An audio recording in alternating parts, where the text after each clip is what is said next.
नमस्कार। आज के इस वीडियो में मैं बात करूंगा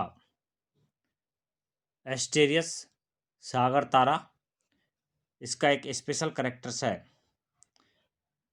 एकाइनोड जंतुओं में एक अद्वितीय तंत्र होता है, जल संवहनी तंत्र या बीथी तंत्र, जो मुख्य का गमन क्रिया में सहायक होता है।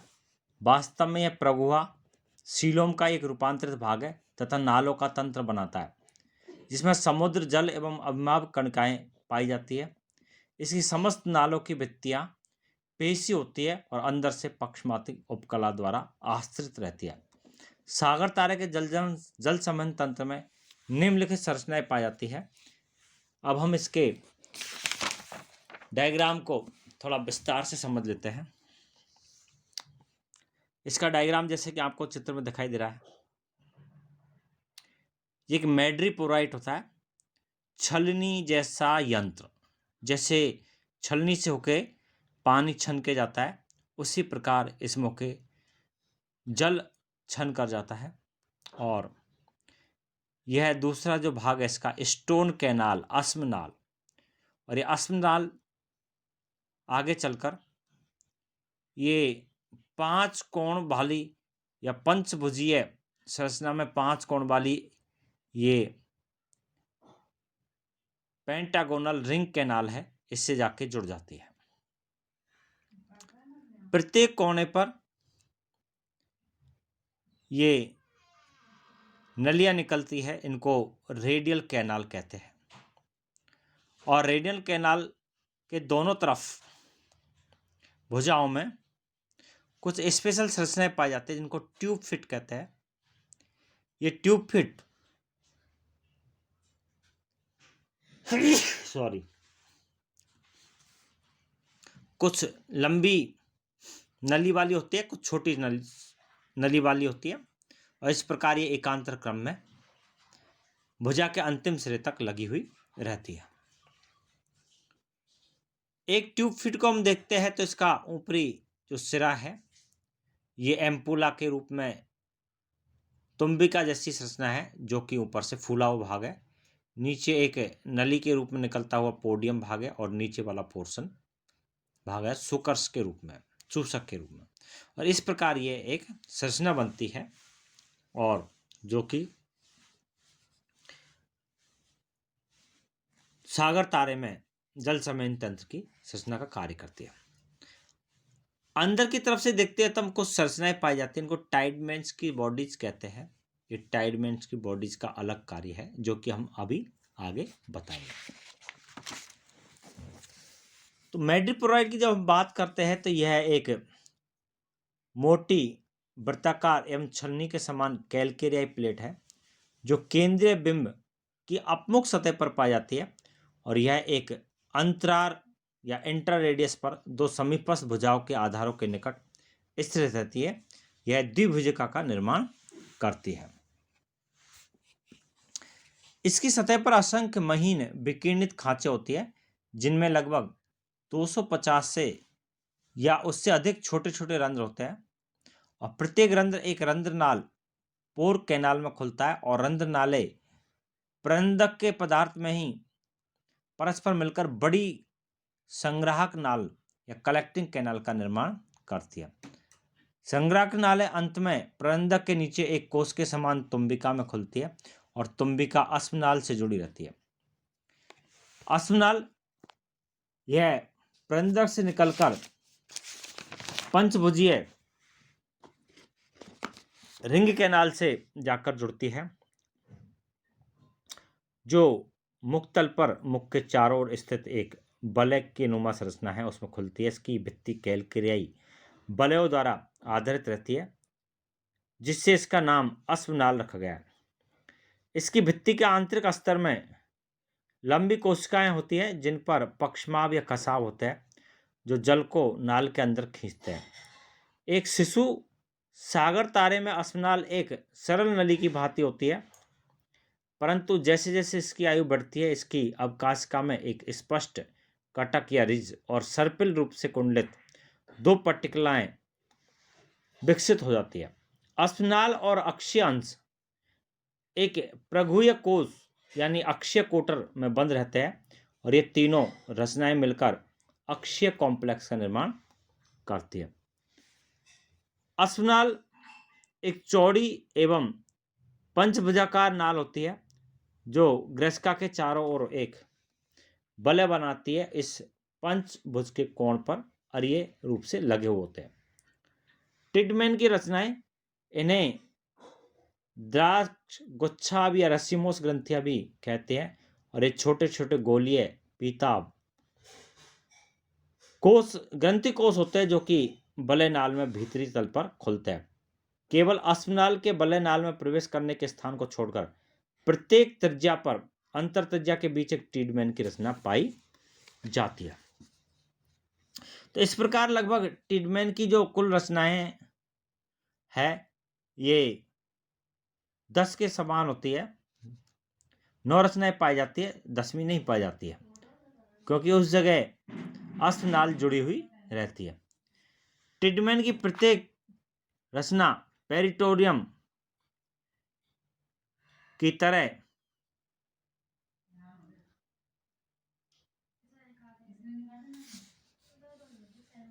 स्ट्रोमा में संयोजित ऊतक और पेशी तंतुओं का बना एक स्ट्रोमा होता है। स्ट्रोमा में असंख्य विकिरणित नलिकाएं लगी हुई होती है। इलेक्ट्रॉन सूक्ष्मदर्शी से ज्ञात हुआ है कि इन विकिरणित नलिकाओं की प्रत्येक कोशिका के सूक्ष्म रसांकुरों के समान प्रवर्धों के मध्य में एक कसाव होता है, फ्लैजिला। और इस टिडमैन की रचनाओं को वास्तविक कार्य अभी तक ज्ञात नहीं है, लेकिन कुछ लोग इन्हें निस्यंदक युक्तियों की भांति, कुछ एंजाइम बनाने वाली रचनाओं की भांति और कुछ इन्हें संभवतः भक्षाणु अमीबीय कोशिकाओं का निर्माण करने वाली लस्का ग्रंथियां भी मानते हैं, जिनमें बनी अमीबीय कोशिकाएं जल समन तंत्र को में भेज दी जाती है।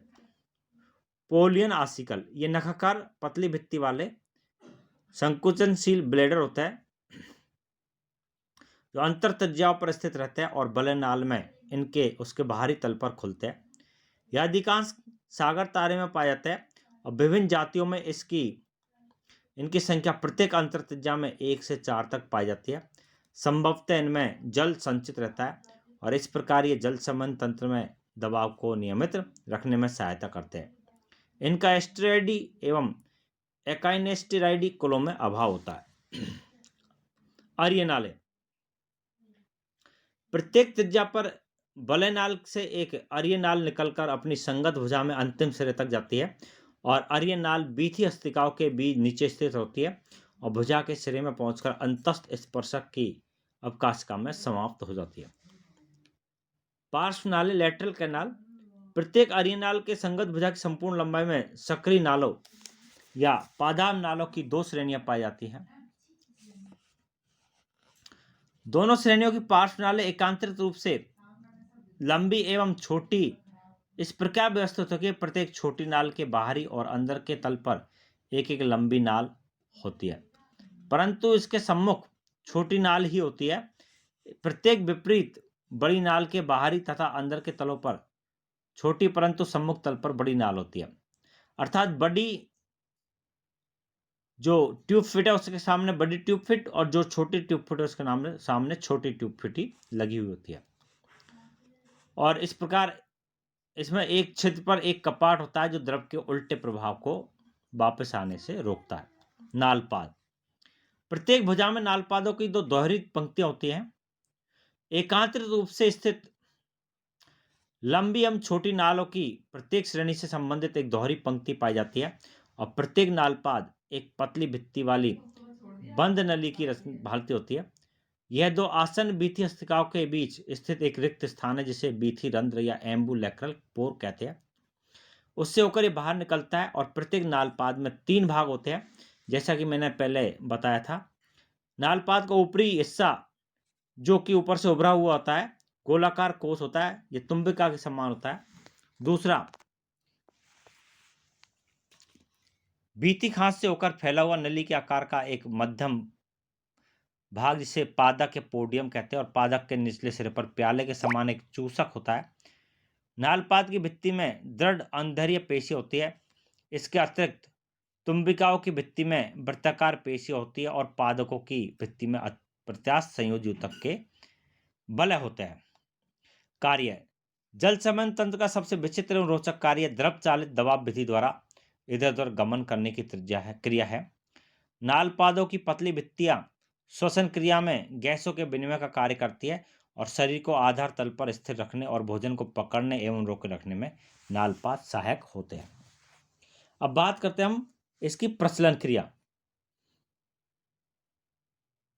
लोकोमोशन प्रचलन क्रिया एक जल संबंध तंत्र की सहायता से होती है, जिससे एक द्रव चालित दबाव बन जाता है। बीथी नालों को आश्रित करने वाले पक्षमाव की क्रिया द्वारा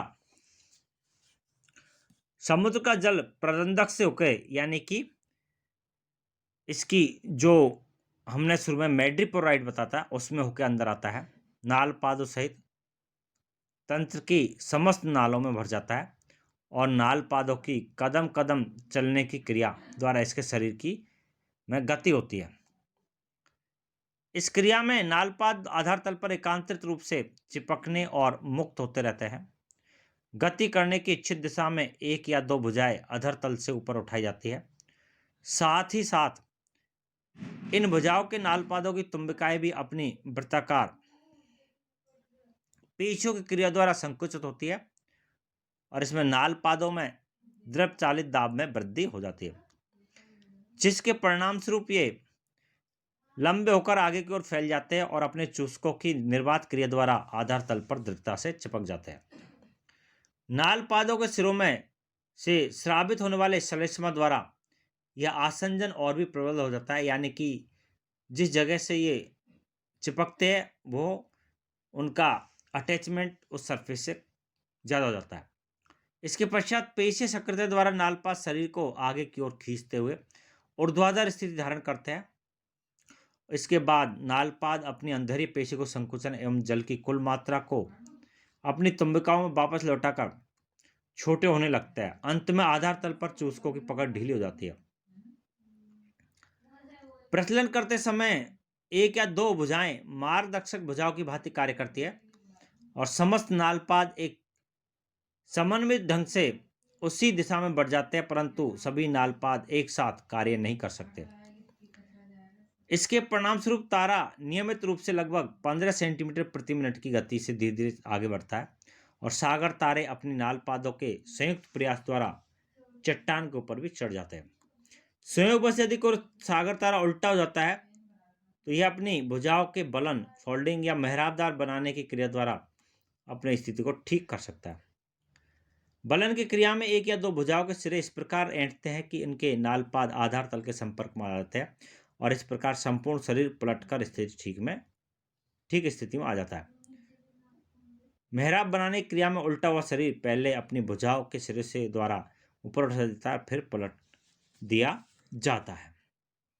तो इस प्रकार ये विशेष जो जल संबंध तंत्र है जिसके बारे में हमने अध्ययन किया।